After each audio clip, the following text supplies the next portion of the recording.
Kayaknya kayak uang beneran nih. Duit gua kemana ya? Kayaknya kemarin ada 100.000 nih. Gua cek dulu, soalnya di kantong nggak ada. Nggak ada juga. Kemana ya? Ini duit gua kali.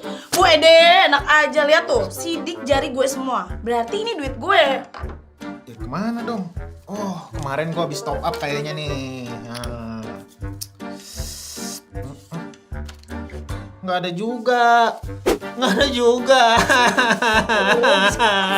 Aduh, stop. Makanya setiap pengeluaran itu harus lo catat supaya lo nggak kayak gini lagi. Ya gimana dok caranya? Mau tahu caranya? Yuk kita belajar akuntansi.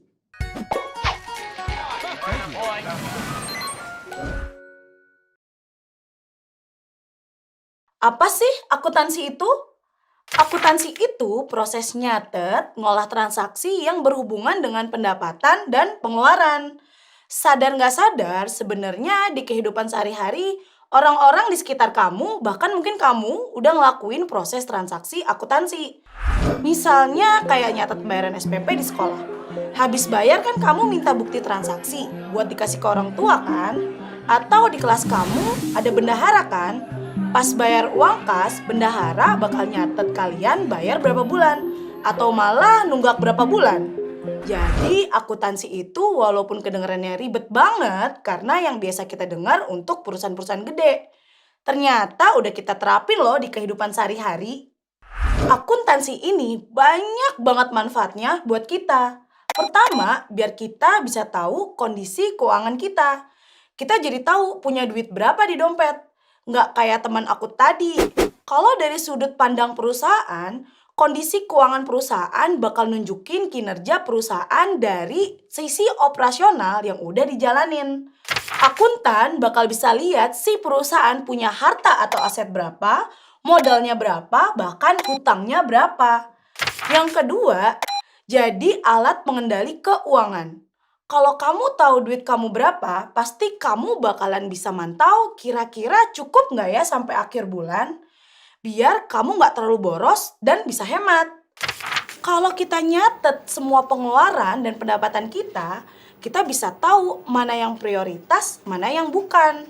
Bisa tahu juga bulan lalu pengeluarannya berapa. Supaya bulan depan nggak bakal beli hal-hal yang nggak penting lagi. Atau cuma sekedar, ih lucu, nggak usah dibeli ya. Yang ketiga, ngasih informasi atau laporan ke pihak eksternal. Misalnya laporan ke bendahara kelas kamu. Laporan keuangannya bisa dilihat sama kamu, teman sekelas, dan bahkan guru kamu. Nah, kamu, teman sekelas, dan guru kamu itu jadi pihak eksternal. Kamu bisa tahu berapa duit kelas kamu sekarang.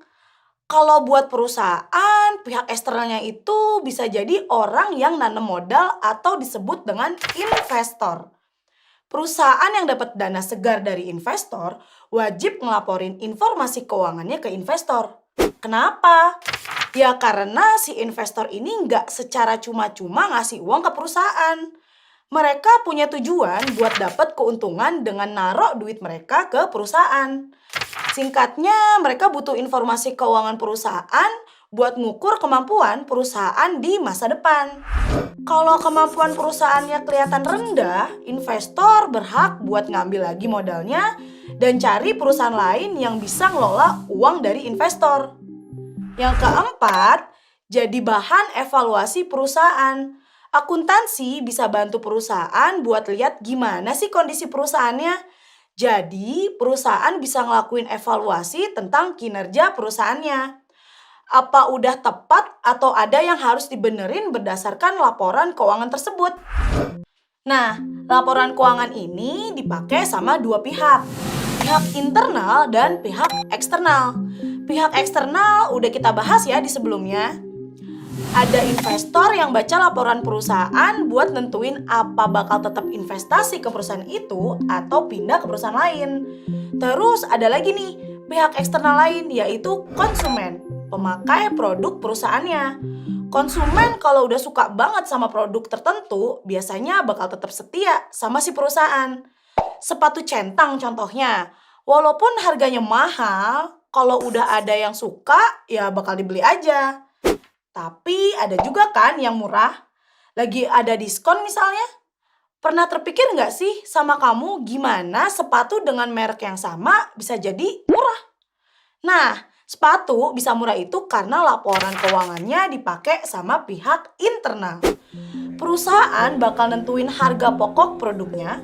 Kalau misalnya kualitasnya agak kurang, barangnya bisa dijual dengan harga murah. Makanya ada barang yang jadi barang promo atau diskon. Kalau gitu mending beli barang yang kualitasnya agak kurang dikit kali ya biar murah.